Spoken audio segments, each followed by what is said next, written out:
The damage was obvious from the beginning. I mean, it's obvious to all of us. What wasn't obvious was how these work together. When a conservator has to treat a damaged work of art, the damage is usually apparent.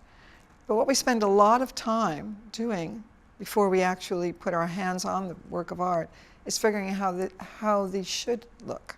You know, how did this look originally? Can we even get close to how they looked originally? I mean, no matter what, any work of art that we work on, the conservator's always wondering, what was it like when the artist put down the brush, put down the chisel, whatever, turned off the plug, pulled the plug, whatever it is that we're looking at. That idea of the original state is something that's always very much on our mind. When I saw the paintings, of course, again, the damage was obvious, but the subtlety of what he was trying to get was where my mind was wandering. And as I began to think about that, I thought, this is so unfair.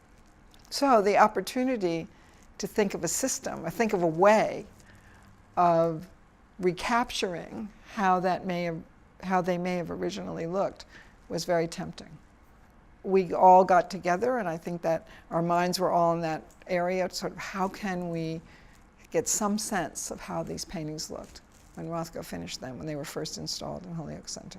For me, what seemed to be the most important was for us to think about what those canvases looked like in the 60s and, having aged, what they would look like today.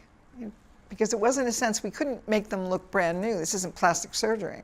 We just wanted to bring back some sense of how they would have looked today with the same kind of ground color.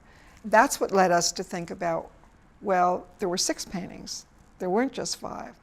Rothko brought 6 of them up here. Whatever happened to the 6th one? And it was with the estate. It was with Christopher and Kate Rothko. It was very important then to go to visit the estate, the fabulous storage room they have, and to see panel number 6. And that was a wonderful day, because even though panel number 6 had had its history of fading, selectively fading, there was a sense, there was an example of what the color looked like and would have looked like today on a painting that was painted of the time.